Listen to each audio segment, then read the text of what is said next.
అమ్మా చందనమే పూసిన ఒళ్ళు చూడు,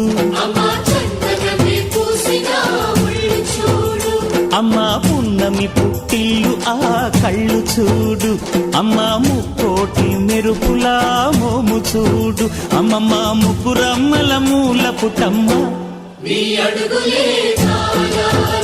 అమ్మా నిప్పుల్ని తొక్కిన నడక చూడు, అమ్మా దిక్కుల్ని దాటిన కీర్తి చూడు, 1000 సూర్యుళ్ళై మెరిసిన శక్తిని చూడు, మనుషుల్లో దేవుడి భక్తుని చూడు.